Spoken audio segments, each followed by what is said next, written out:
दोस्तों आज की कहानी में हम एक ऐसे आदमी को देखेंगे जो कि चीनी पाउडर की सप्लाई करने के लिए एक नकली परिवार बनाता है, लेकिन इसी बीच उनके पीछे एक ऐसा गुंडा पड़ जाता है जो कि उनकी जिंदगी के घोड़े लगा देता है। तो कहानी शुरू होती है और हम राजू रस्तोगी को देखते हैं जो कि एक छोटा मोटा ड्रग डीलर होता है। इसके बाद हम शालू शातिर को देखते हैं जो कि एक बार डांसर होती है। फिर जब शालू शातिर अपने घर पर आती है तब हम देखते हैं कि राजू रस्तोगी और शालू शातिर एक ही बिल्डिंग में रहते हैं और वो दोनों हमेशा ही एक दूसरे से लड़ते झगड़ते रहते हैं। यहाँ पर हमें ये भी पता चलता है कि शालू शातिर की फाइनेंशियल कंडीशन इतनी ज्यादा खराब है कि वो अपने घर का रेंट तक भी नहीं चुका पा रही। उधर राजू रस्तोगी के घर पर छुट्टन लाल नाम का एक लड़का आता है और उसे चीनी पाउडर मांगने लगता है, लेकिन राजू रस्तोगी उसे पाउडर देने से मना कर देता है और कहता है कि मैं चूतियों को पाउडर नहीं देता। तभी छुट्टन बाहर देखता है कि कुछ गुंडे एक लड़की को तंग कर रहे होते हैं, जिसको देखकर वो उसकी मदद करने उसके पास जाता है, लेकिन वो गुंडे छुट्टन लाल की ही ठुकाई कर देते हैं। तभी छुट्टन लाल को देखकर राजू रस्तोगी वहां पर आता है और जैसे तैसे करके मामले को संभाल लेता है। लेकिन तभी अचानक छुट्टन लाल के पिछवाड़े में पता नहीं क्या चुलसी मचती है और वो सभी को बता देता है कि राजू रस्तोगी एक ड्रग डीलर है। अब ये सुनते ही वो गुंडे राजू रस्तोगी के पीछे पड़ जाते हैं और उसका सारा पाउडर और पैसे चुराकर वहां से भाग जाते हैं। अब इस इंसिडेंट से राजू रस्तोगी की बुरी तरह फटी पड़ी थी, क्योंकि वो पाउडर उसने जिस डीलर से खरीदा था उसने उसके पैसे अभी तक नहीं चुकाए थे। अब राजू रस्तोगी जानता था कि वो डीलर उसकी फाड़ देगा, इसलिए वो उस डीलर की कॉल्स को इग्नोर करने लगता है। लेकिन अगले ही दिन डीलर के लोग राजू रस्तोगी को किडनैप करके डीलर के पास ले जाते हैं, जिसका नाम पप्पू मिश्रा होता है। फिर पप्पू मिश्रा राजू रस्तोगी के सामने दो ऑप्शन रखता है कि या तो वो उसके पैसे दे दे या उसकी एक फैक्ट्री जो कि मैक्सिको में है वहां से उसे पाउडर को स्मगल करके यहाँ पर लाना होगा, जिसके लिए वो उसे खूब सारे पैसे भी देगा। अब राजू रस्तोगी के पास कोई दूसरा ऑप्शन नहीं होता, इसलिए वो ये काम करने के लिए राजी हो जाता है। फिर घर आकर वो सोचने लगता है कि कैसे वो चीनी पाउडर को बॉर्डर के इस पार लेकर आएगा, क्योंकि बॉर्डर पर पुलिस के कुत्ते उसे सूंघ लेंगे, जिससे वो पक्का पकड़ा जाएगा। लेकिन तभी उसकी नजर एक फैमिली पर पड़ती है जो कि छुट्टियां मनाने के लिए बाहर जा रहे थे। वहीं रास्ते में उन्होंने ट्रैफिक रूल भी तोड़ा था, लेकिन पुलिस वाला उन्हें कुछ नहीं कहता। अभी देखकर राजू रस्तोगी को एक आइडिया आता है कि वो भी फैमिली वेकेशन के बहाने उस पाउडर को यहाँ पर ला सकता है, जिससे पुलिस भी उस पर शक नहीं करेगी। लेकिन इस काम को करने के लिए उसे एक फैमिली की जरूरत थी, तो वो अपनी एक नकली फैमिली बनाने के काम में लग जाता है। फिर सबसे पहले वो शालू शातिर के पास जाकर उसे अपनी नकली पत्नी बनने को कहता है, जिस पर शालू शातिर पहले तो उसे मना कर देती है, पर जब राजू रस्तोगी उसे पैसे ऑफर करता है तो वो इस काम को करने के लिए मान जाती है। फिर इसके बाद वो छुट्टन और मुन्नी बेईमान के पास जाता है और उन्हें उसके नकली बच्चे बनने के लिए मना लेता है। दोस्तों मुन्नी बेईमान वही लड़की है जिसे उस रात इन दोनों ने गुंडों से बचाया था। इसके बाद सभी लोग प्लेन में बैठकर मैक्सिको पहुंच जाते हैं, जहां से आगे वो एक वैन में बैठकर कुछ देर बाद उस लोकेशन पर पहुंच जाते हैं जहां से उनको वो माल उठाना था। लेकिन वहां पर पहुंचकर उनको पता चलता है कि पप्पू मिश्रा ने उनको धोखा दिया है। दरअसल उसने इनको कुछ किलो ही माल उठाने को कहा था, लेकिन वहां पर तो इतना माल था कि इससे उनकी पूरी वैन ही भर जाती है। लेकिन अब राजू रस्तोगी के पास और कोई ऑप्शन भी नहीं था, इसलिए वो सारा माल अपनी वैन में भरकर वहां से निकल जाता है। लेकिन फैक्ट्री से निकलते ही रास्ते में उन्हें एक पुलिस वाला रोक लेता है, जिसको देखकर वो सभी लोग घबरा जाते हैं और उन्हें लगने लगता है कि अब वो पकड़े जाएंगे। लेकिन वो पुलिस वाला रिश्वतखोर था और वो उनसे कुछ पैसे लेकर उन्हें बिना चेक किए वहां से जाने देता है। फिर कुछ देर तक ड्राइविंग करने के बाद वो लोग बॉर्डर पर पहुंच जाते हैं, जहां पर उनकी मुलाकात एक और फैमिली से होती है, जहां पर पप्पू पनौती और कंगाली नाम का एक कपल अपनी बेटी ढोलकी के साथ कहीं पर जा रहे थे। वहीं जब छुट्टन लाल की नजर ढोलकी पर पड़ती है तो उसका छोटा पप्पू खड़ा होकर सलामी देने लगता है। तभी बॉर्डर पर चेकिंग के दौरान कुछ पुलिस वाले उनको वैन से नीचे उतार देते हैं। फिर एक पुलिस वाला वैन के अंदर जाकर चेक करने ही जा रहा होता है कि तभी पीछे से कुछ लोग वहां से भागने लगते हैं, क्योंकि वो लोग गैर कानूनी तरीके से बॉर्डर को पार कर रहे थे। अब उन लोगों को देखकर पुलिस वाला राजू रस्तोगी को आगे जाने देता है और कहता है कि हम लोग इन्हें ही ढूंढ रहे थे। अभी सुनकर वो सभी जल्दी से वैन के अंदर चलते हैं और सक्सेसफुली बॉर्डर को क्रॉस कर लेते हैं। वहीं दूसरी तरफ जिस फैक्ट्री से राजू रस्तोगी माल लेकर निकला था, वहां पर उस फैक्ट्री का असली मालिक निर्मल निरोध आ जाता है। अब यहाँ पर हमें पता चलता है कि पप्पू मिश्रा ने राजू रस्तोगी से झूठ बोला था कि उस फैक्ट्री का मालिक वो है, और उसने धोखे से निर्मल निरोध का सारा माल राजू रस्तोगी से चोरी करवा लिया था। फिर यहाँ पर निर्मल निरोध को जब पता चलता है कि उसका सारा माल किसी ने चुरा लिया है, तो वो तुरंत एक आदमी के साथ राजू रस्तोगी को पकड़ने उसके पीछे लग जाता है। दूसरी तरफ वो सभी लोग खुशी खुशी घर की तरफ जा ही रहे थे कि तभी अचानक उनकी वैन खराब हो जाती है। लेकिन कुछ ही देर में वहां पर कंगाली और पनौती आ जाते हैं, जो उनको गैराज तक लिफ्ट देने की बात करते हैं। इसके बाद वो सभी लोग उनकी वैन पर चढ़ जाते हैं और गैराज की तरफ बढ़ने लगते हैं। तभी बातों ही बातों में राजू रस्तोगी को पता चलता है कि पनौती एक नार्कोटिक्स ऑफिसर है और छुट्टियां बिताने के लिए यहाँ पर आया हुआ है। अब ये बात सुनते ही राजू रस्तोगी की फट जाती है और वो अपने बाकी साथियों से कहता है कि हमें इन चूतियों से कैसे भी करके छुटकारा पाना होगा। लेकिन यहाँ पर भी उनकी किस्मत के एल लगे हुए थे, क्योंकि जिस गैराज में वो अपनी वैन ठीक करवाने जाते हैं वो गैराज बंद होता है। इसलिए पनौती उन लोगों को आज रात उनके साथ ही जंगल में कैंप लगाने को कहता है, जिस पर ना चाहते हुए भी राजू रस्तोगी और बाकी लोगों को उनकी बात माननी पड़ती है।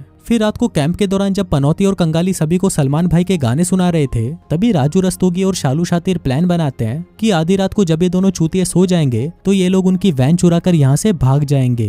वहीं पर हम छुट्टन लाल को देखते हैं, जो कि ढोलकी को सेट करने में लगा हुआ था ताकि वो पूरी रात उसे बजा सके, लेकिन उसे पता नहीं होता कि लड़की के साथ मजदूरी कैसे करनी है, तो वो ढोलकी को बजा नहीं पाता। अब ये देखकर राजू रस्तोगी को उस पर तरस आने लगता है और फिर वो उसे मजदूरी करने की कुछ टिप्स देता है। फिर आधी रात को जब सभी सो जाते हैं तो राजू रस्तोगी और शालू शातिर पनौती और कंगाली के टेंट में वैन की चाबी चुराने के लिए घुस जाते हैं। लेकिन तभी पनौती राजू रस्तोगी का हाथ पकड़ लेता है, जिससे उसको लगने लगता है कि अब तो वो पकड़े गए। लेकिन तभी उनको यहाँ पर एक बात और पता चलती है कि पनौती और कंगाली की मैरिड लाइफ कुछ खास अच्छी नहीं चल रही, इसलिए वो लोग कुछ एक्साइटिंग करना चाहते हैं। दरअसल यहाँ पर वो लोग ये चाहते थे कि राजू रस्तोगी कंगाली के साथ और पनौती शालू शातिर के साथ मजदूरी करे, लेकिन राजू रस्तोगी और शालू शातिर को उनका ये प्लान अच्छा नहीं लगता और वो अपना पिछवाड़ा उठाकर वहाँ से भाग जाते हैं। इसके बाद जब सभी लोग वैन में बैठे थे, तभी वो वहाँ पर ढोलकी को देखते हैं, जो कि छुट्टन लाल को दबा दबा कर किस करना चाहती थी, लेकिन चूतिया छुट्टन लाल उसकी ये बात समझ नहीं पाता और वहाँ से भाग जाता है। फिर वापस वैन में आने पर शालू शातिर और मुन्नी बेईमान उसे लड़कियों को किस करना सिखाती हैं, क्योंकि उसने आज तक कभी भी किसी लड़की को किस नहीं किया था। लेकिन तभी ढोलकी वहाँ पर आ जाती है और ये सब देखकर वो समझ नहीं पाती कि ये कैसा चूतिया परिवार है, जहाँ पर एक बेटा अपनी माँ और बहन को ही चूसने में लगा हुआ है। इसलिए वो इस सब से गुस्सा होकर वहाँ से चली जाती है। अब इस बात से छुट्टन लाल बहुत परेशान हो जाता है, क्योंकि अब वो भी ढोलकी को पसंद करने लगा था। फिर अगले दिन पनौती की फैमिली राजू रस्तोगी की फैमिली को गैराज तक छोड़ने जाते हैं, क्योंकि अब उनकी वैन ठीक हो चुकी थी। और फिर पनौती और कंगाली उन्हें वहीं पर छोड़कर वहां से चले जाते हैं। फिर गैराज के अंदर आने पर राजू रस्तोगी की मुलाकात निर्मल निरोध से होती है, जहां पर उसे पता चलता है कि जो माल वो पप्पू मिश्रा का समझकर ले जा रहा था वो असलियत में निर्मल निरोध का है। अब निर्मल निरोध उनके इस अपराध के लिए सभी को जान से मारने की धमकी देता है, जिस पर राजू रस्तोगी उससे माफी मांगते हुए कहता है कि उन्होंने ये जानबूझकर नहीं किया।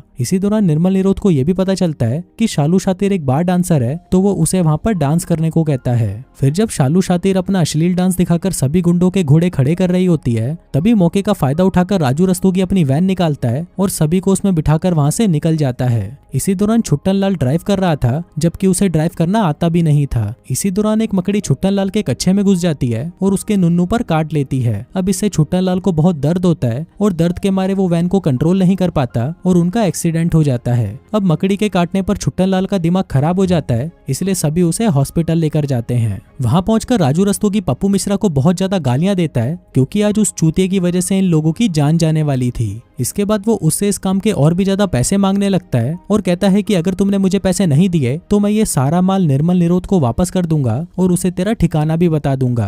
अब ये बात सुनकर पप्पू मिश्रा की फट जाती है और वो उसे ज्यादा पैसे देने के लिए मान जाता है। उधर छुट्टन लाल के ठीक होने के बाद राजू रस्तोगी उसे हड़बड़ी में वहां से ले जाने लगता है, जिस चक्कर में वो उसे व्हील चेयर से नीचे गिरा देता है। अब ये बात शालू शातिर को बहुत बुरी लगती है, क्योंकि छुट्टन लाल की तो वैसे ही मरी पड़ी थी और राजू रस्तोगी को यहाँ से भागने की लगी हुई थी। अब इसी बात को लेकर राजू रस्तोगी और शालू शातिर के बीच में झगड़ा होने लग जाता है, जहाँ पर बातों ही बातों में राजू के मुंह से निकल जाता है कि उसे इस काम को पूरा करने के 10 लाख मिल रहे हैं। अभी सुनकर शालू शातिर की फट जाती है और वो राजू रस्तोगी से कहती है कि तुम तो इतने पैसे कमाने वाले हो और तुमने मुझे सिर्फ $3000 दिए हैं। ये सुनकर मुन्नी बेईमान कहती है कि मुझे तो सिर्फ $1000 मिले हैं। तभी वहाँ पर छुट्टा लाल कहता है, क्या तुम लोगों को इस काम के पैसे भी मिल रहे हैं? जिसको देखकर हमको समझ आता है कि राजू रस्तोगी इसे चूतिया बनाकर यहाँ पर लाया था। अब ये जानने के बाद वो तीनों राजू रस्तोगी का साथ देने से मना कर देते हैं, जिसके बाद राजू रस्तोगी उन तीनों को वहीं छोड़कर माल की डिलीवरी करने के लिए अकेला निकल जाता है। इसके बाद जब मुन्नी बेईमान अपने एक दोस्त से बात कर रही थी, तभी हमें पता चलता है कि वो राजू रस्तोगी और शालू शातिर को सच में अपनी फैमिली मानने लगी थी। और फिर कुछ देर बाद वहाँ पर शालू शातिर और छुट्टन लाल भी पहुंच जाते हैं।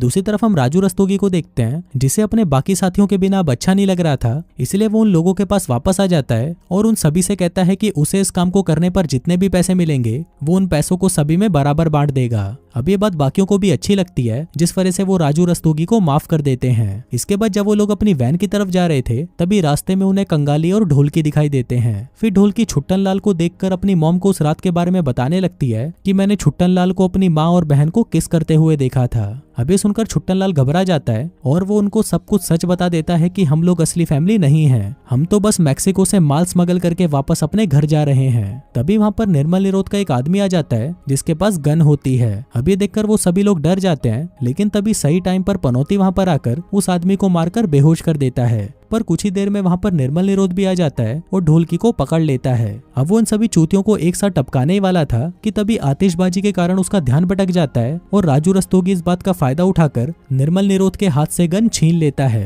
तभी छुट्टन लाल के पिछवाड़े में फिर से चुल मचती है और वो निर्मल निरोध को मुक्का मारकर वहीं पर ढेर कर देता है, जिसके बाद वो ढोलकी के पास जाता है और उसे दबाकर किस करने लगता है। अब सारी बातें पता होने के बाद भी पनौती उन सभी को वहां से जाने देता है, क्योंकि उसे पता चल गया था कि ये लोग अच्छे लोग हैं और ये काम वो मजबूरी में कर रहे हैं। इसके बाद राजू रस्तोगी सारा माल लाकर पप्पू मिश्रा को दे देता है, लेकिन तभी पप्पू मिश्रा उन्हें धोखा देता है और कहता है कि मैं तुम्हें इस काम का 1 रुपया भी नहीं देने वाला। अब राजू रस्तोगी को तो पहले से ही पता था कि ये भड़वा उन्हें धोखा देगा, इसलिए उसने पनौती को यहाँ का एड्रेस पहले ही दे दिया था। फिर कुछ देर बाद पनौती अपने साथी पुलिस के साथ वहाँ पर आ जाता है और पप्पू मिश्रा को रंगे हाथों पकड़ लेता है। अब इतना सारा माल पकड़वाने के बदले सरकार उन्हें एक बड़ा सा घर देती है, जिसमें राजू रस्तोगी अपनी नकली फैमिली जो कि अब असली बन चुकी थी, उन सभी के साथ खुशी खुशी रहने लगता है। और दोस्तों, इसी के साथ ही ये कहानी यहीं खत्म हो जाती है।